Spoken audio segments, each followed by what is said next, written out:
इधर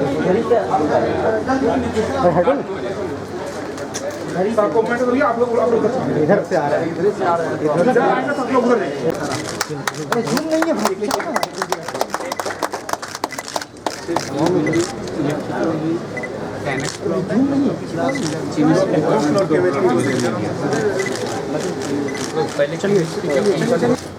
आपका फंक्शन किधर है? उधर है वही ना, इस बार उधर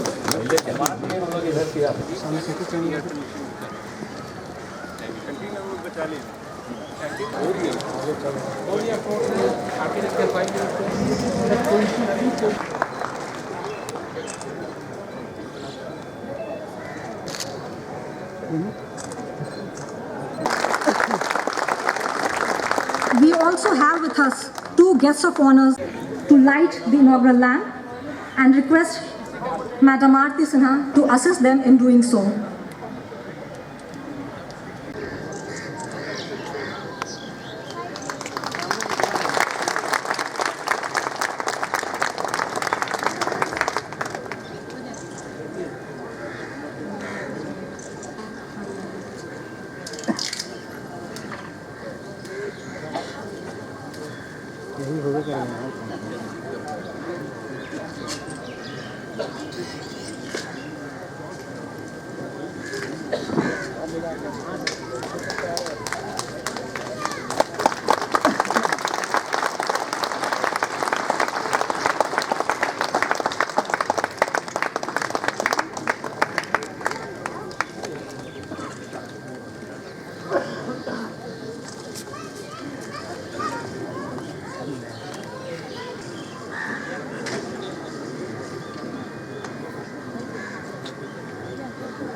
During that period, when we were going through we are searching the history, we came to know that these institutes, now at present we have 23 postgraduate programs. In all the branches we have postgraduate programs.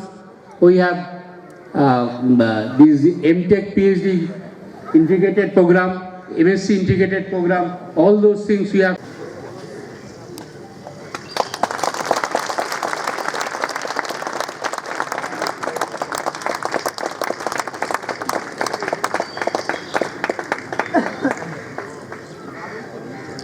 I now request Engineer Muhammad Ali to come over to the dais and receive his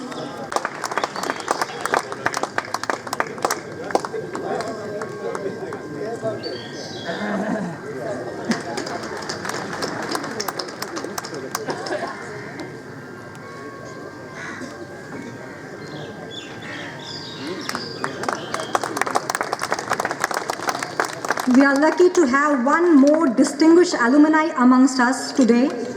This is Engineer Amrendra Narayan, who has been the Secretary General at Asia Pacific Telecommunity, United Nations. Sir, may I request you to come over and receive your memento.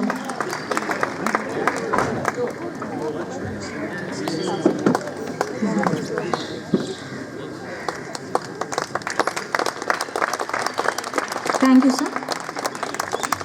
Now call upon Engineer Madhuri Jain, who passed out from CSC batch. The topper of Electrical Engineering Department. Raman, topper of IT Department. I request all the toppers to come quickly to the dais so that we can go ahead with the program fast. Our chief guest has limited time.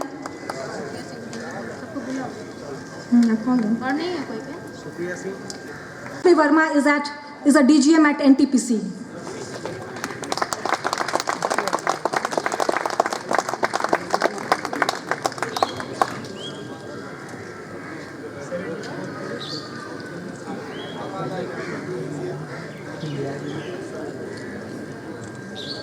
Each year we also present a trophy to the best performing department at the occasion.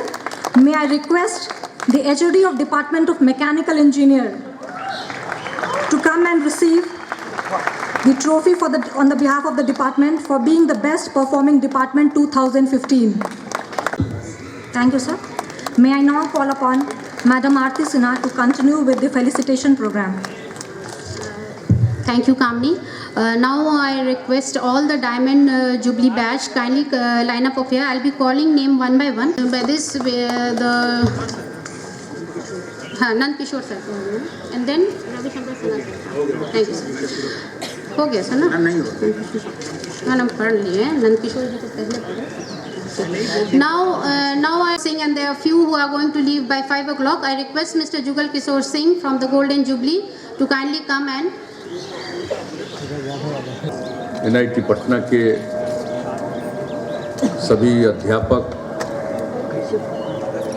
छात्र छात्राएं, विशिष्ट अतिथिगण,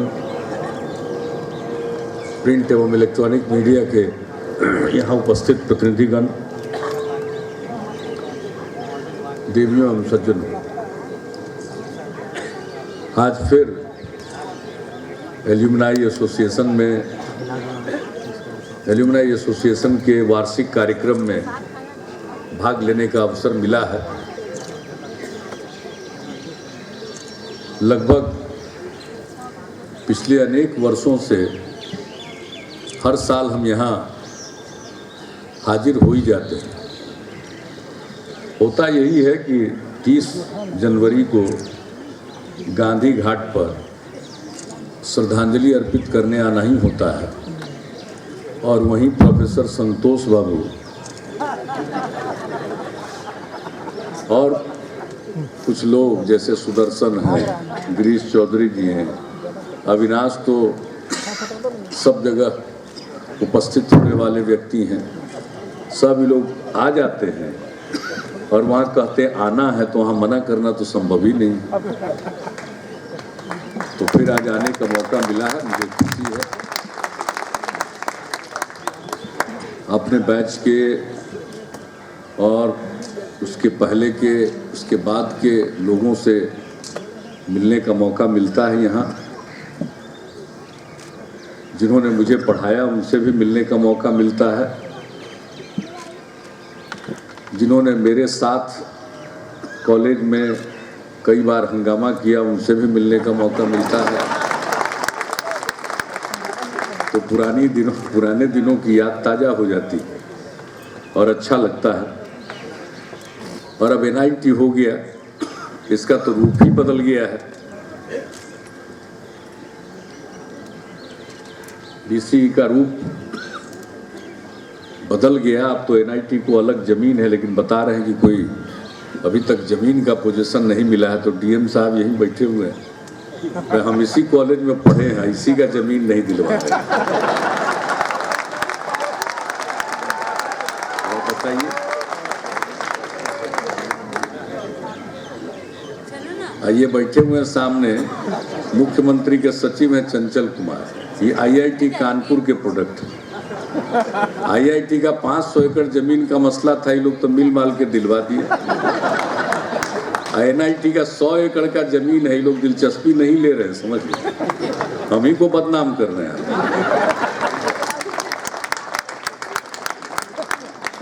अरे उसका क्या दिक्कत है, क्या समस्या है, सबको सुलझा करके उपाय निकालना चाहिए।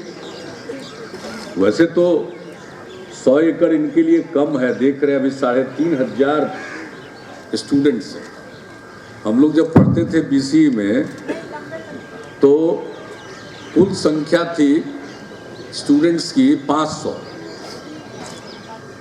हम जिस समय पढ़ रहे थे उसमें 500 की संख्या थी। हम नहीं जानते उससे कभी संख्या ज़्यादा रही होगी, क्योंकि हम लोग जब पढ़ रहे थे तो एक बैच में, हम लोगों का बैच था कुल मिलाकर के सभी ब्रांच को 120 का, और उस समय 5 ईयर इंटीग्रेटेड कोर्स तो वही 600 के करीब। और एक बैच में तो एक बार एडमिशन का कुछ ऐसा हुआ था कि 120 के बजाय 180 का एडमिशन हो गया।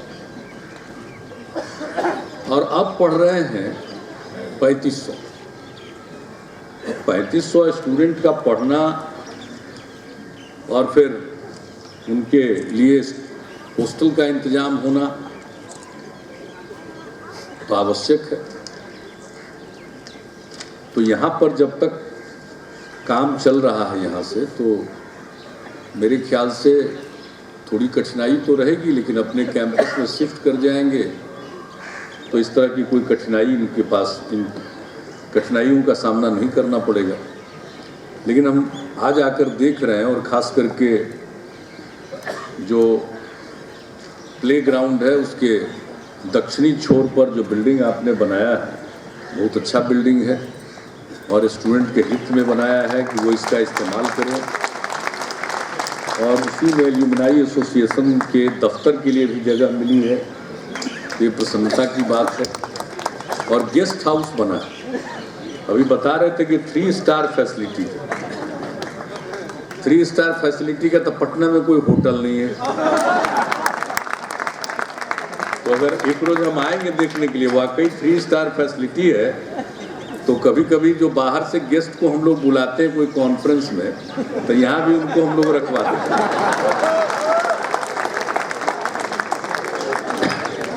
तो इस तरह से जो बुनियादी ढांचे का विकास हो रहा है बहुत अच्छा है। और मैं समझता हूँ इसका जो मुख्य बिल्डिंग है, जो एडमिनिस्ट्रेटिव ब्लॉक है, उसमें तो खैर क्लासरूम्स भी थे, हम लोग पढ़ते थे, क्लासरूम फ्रंट में ही था। उसमें है पंखा पुराना है कि नहीं है? उसका उतना पुराना पंखा हमको आज तक हम खोजते रहे, कहीं नहीं। जोरदार एक से एक चीज है, तो वो तो खैर उसकी अलग कीमत है। लेकिन बाकी जगहों पर जिस ढंग से जो भी गुंजाइश थोड़ी थी, आपने मल्टी स्टोरीड बनाकर व्यवस्था की, और आज एक सेक्शन का उद्घाटन भी मुझसे कराया। तो यहाँ की तो फैसिलिटी बढ़ी रही है, लेकिन मूल है, मैं फिर जोर देकर कहता हूँ। और डीएम यहाँ पर बैठे हुए हैं, संजय जी और चंचल जी, वो तो हैं चार्टर्ड अकाउंटेंट। आई देखिए इंजीनियर है, हमारे सेक्रेटरी इंजीनियर IIT कानपुर के प्रोडक्ट हैं। अरे कुछ तो सोचिए, बड़ा मुश्किल से तो NIT बना था। और इसके लिए मैं कभी भूल नहीं सकता हूँ डॉक्टर मुरली मनोहर जोशी जी को, जो मानव संसाधन मंत्री थे। मेरे एक अनुरोध पर, जो बिहार झारखंड एक था तो RIT जमशेदपुर था, वो अपग्रेड किया गया था NIT में, चूँकि पॉलिसी यही थी जितने रीजनल इंजीनियरिंग कॉलेजेज हैं उनको NIT में उत्क्रमित किया जाए। लेकिन झारखंड के अलग होने के बाद बिहार में तो कोई रीजनल इंजीनियरिंग कॉलेज था नहीं। लेकिन BC पटना, हमने जोशी जी को कहा कि अरे भाई रीजनल नहीं है, तो हमारा कॉलेज नेशनल है। जब देश में 6-7 इंजीनियरिंग कॉलेज था, तब का एक कॉलेज, और उसी में हम भी पढ़े हैं। तो फिर उन्होंने इतनी कृपा की, और इसके लिए विशेष अलग से निर्णय लिया गया सरकार के द्वारा, और फिर वो आए भी थे खुद, हम नहीं भूल सकते हैं। इसलिए इसका अलग जमीन जल्दी कराइए ताकि NIT का बोर्ड लगे। और IIT पटना में आया, उसके लिए मैं स्वर्गीय अर्जुन सिंह जी के योगदान को कभी नहीं भूलता हूँ। हम तो जोर लगाए हुए थे, हमको हिंट मिला था कि जापान की JBIC के मदद से, जापान के सहयोग से यहाँ का NIT बनेगा। तो जापान के प्रधानमंत्री आए हुए थे, और भारत के प्रधानमंत्री डॉक्टर मनमोहन सिंह जी ने रात में उनको भोज दिया था। तो हम लोगों को भी चिट्ठी आई कि अगर मौका है तो आइए, तो गए थे। तो पता चला वहाँ मीटिंग खत्म होने के पहले हम लोग पहुँच गए थे, तो पता चला कि IIT तो बन गया कहीं और। तो हम थोड़ा उदास थे। हमने कहा कि भाई देखिए, जो IIT बनता अब लगता है कि नहीं बनेगा। तो अर्जुन सिंह जी भी पहुंच गए वहाँ, तो उनसे हमने कहा, उस समय वो HRD मिनिस्टर थे, हमने कहा कि भाई आप, अब ये तो जापान दूसरी जगह बनाएगा, अब तो पटना का क्या होगा? तो उन्होंने कहा कि नीतीश जी, आपको IIT से मतलब है कि जापान के सहयोग वाला IIT चाहिए? हमको IIT से मतलब, हमको जापान के सहयोग वाले IIT से क्या मतलब? तो कहा चिंता मत करिए। और मुझे खुशी है, उसके बाद भारत सरकार ने अपने संसाधनों से पटना के IIT को स्वीकृति दी, और पटना का IIT बन गया। बड़ी खुशी होती है। तो उसी तरह से NIT नाज होता है, यहाँ पढ़े हैं, BC से अब NIT हो गया, 500 से अब 3500 स्टूडेंट पढ़ रहे हैं। हम लोग जब पढ़ते तो उसमें लड़की नहीं पढ़ती थी जी। हम लोगों के निकल जाने के 2-3 साल के बाद लड़की, अभी तो आई थी तो बैच पूछे, पहला बैच की दो। हम लोगों के टाइम में लड़कियां कहाँ पढ़ती। बिहार के बाहर इक्का दुक्का इलेक्ट्रॉनिक्स में या आर्किटेक्चर में जाने लगी। बिहार में तो बिल्कुल नहीं, जब पटना में नहीं तो कहीं और नहीं। सबसे पुराना कॉलेज तो यही था। अब देखिए इतनी बड़ी संख्या में लड़कियां इंजीनियर बन रही, इससे खुशी की बात क्या होगी। और अब वो फर्क मिट गया तो बड़ी प्रसन्नता होती है। और हॉस्टल नंबर 2 में रहे बहुत दिन। इंजीनियरिंग कॉलेज में एडमिशन हुआ तो पहले हम लोगों को मिलता था, ये था एक बैरक। भाई हम देखने गए इंजीनियरिंग कॉलेज, साइंस कॉलेज में पढ़ते थे तो न्यूटन हॉस्टल में रहते थे। अब भला बताइए न्यूटन हॉस्टल में रहने के बाद बैरक रहने में तो मेरा हिम्मत है। हम कह रहे भाई बाहर रह लेंगे लॉज में, लेकिन हम बैरक नहीं गए। तो हम बैरक में नहीं गए। उसके बाद हमको हॉस्टल नंबर 2 मिला तो वहीं जाकर के रहने लगे। अब देखा अभी इस बार के हॉस्टल नंबर 2, अब पीछे हम लोगों के प्रोफेसर लोग थे, उनका क्वार्टर था, सब छिना गया। अब उसी में लड़कियों का हॉस्टल बन गया। तो अब इतनी लड़कियां हैं कि उनके लिए हॉस्टल, और अब काफ़ी संख्या बढ़ती जा रही है, देश भर में बढ़ती जा रही है। बिहार में भी लड़कियों की संख्या बढ़ी है इंजीनियरिंग कॉलेज। तो अब इतनी प्रगति हो रही है। और इसको साहब अपना कैंपस कब लगेगा। NIT पहले बना और अपने कैंपस में नहीं जा पा रहा, ये मेरे लिए तकलीफ की बात है। भाई आप लोग बताइए, दोनों हमको बता दीजिए जाएगा कि नहीं जाएगा। सो कितना बार हम काम करें या बार बार मुख्यमंत्री बन के आवेंगे। अरे मेरे मुख्यमंत्री रहते ही चला जाएगा कि नहीं अपने कैंपस। तो बताइए, अच्छा नहीं लगता। वहां नहीं है कहीं और देखिए, कुछ भी कीजिए, लेकिन जाए तो सही साहब। ये कितना प्रेस्टीज की बात है हमारे लिए। और NIT पटना के साथ हम लोगों के कई प्रकार के संबंध हैं। मेरा व्यक्तिगत और भावनात्मक संबंध तो अलग है। यानी अभी जो आपदाओं पर काम हो रहा है उसमें NIT पटना के साथ हम लोगों का कई मायनों में यहाँ से काम हो रहा है। और बिहार में कई काम होने हैं जिसके लिए बहुत कुछ यहाँ काम होता है उस पर, और इसका लाभ मिलता है। इसलिए ये बहुत ज़रूरी है। और आज विभिन्न बैच के लोग आए तो मिलकर के खुशी होती है। लगता है कि अब हम तो समझ रहे थे कि एडमिशन वाले बैच से 50 साल, तो हम सोच रहे थे अगला साल तो मेरा भी हो ही जाएगा 50। तो पास आउट तक कर रहे।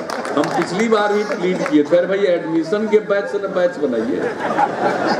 अब पास आउट तो पहले रेगुलर था सेशन, तो पास आउट ठीक था। हम लोगों के टाइम में बैठा हुआ चंद्रशेखर है, पूछिए हम लोगों का पास आउट होना चाहिए था 72 में। कब हुआ जी? 73 के अक्टूबर में। 16 महीना सेशन लेट हो गया, तो उसमें हम लोगों का कौन कसूर है? तो 50 साल पूरा होने के लिए हम लोगों को चाहिए 51 साल 14 महीना। कितना? 16 महीना, 51 साल 4 महीना। तो अगर जो एडमिशन के तरफ से होता है तो हम लोग 67 बैच के। नहीं, हम लोगों के टाइम में तो 5 साल न था। हम लोग इंटर करके थोड़ी आए थे, प्री यूनिवर्सिटी साइंस किए थे, वहाँ से आए थे। हम लोगों के टाइम में 5 ईयर इंटीग्रेटेड कोर्स था। बाद में फिर ISC के बाद 4 ईयर इंटीग्रेटेड कोर्स शुरू हुआ हम लोगों के टाइम का। उसके पहले 5 साल रहा होगा, फिर उसके पहले कभी 4 साल रहा होगा। ये तो वो तो बदलता रहता है। तो मुझे खुशी है आज आप सब लोगों के बीच में फिर उपस्थित होकर बहुत लोग सम्मानित किए गए हैं। और उनके साथ मुझको तस्वीर खिंचा करके बहुत अच्छा लगा। उसमें से कुछ लोग तो रखे रहेंगे अपने पास उसको। तो इंजीनियरिंग कॉलेज में फिर कह रहे हैं कि अगले बार भी जरूर आइए। अगले बार आवेंगे कि नहीं आवेंगे इन लोगों पर निर्भर करता है। लोग पक्का करेंगे कि इसका बिल्डिंग का काम बनना शुरू हो जाएगा कैंपस का, तब तो आने का मतलब क्या दिखाएंगे हर बार आके, यही बोलना पड़ता है। ये अच्छा लगता है। तो आप सबको मेरी पूरी शुभकामनाएं हैं। और नए स्टूडेंट्स हैं उनके लिए तो मेरी पूरी शुभकामनाएं, खूब आगे बढ़िए, स्काई इज द लिमिट। बहुत बहुत धन्यवाद।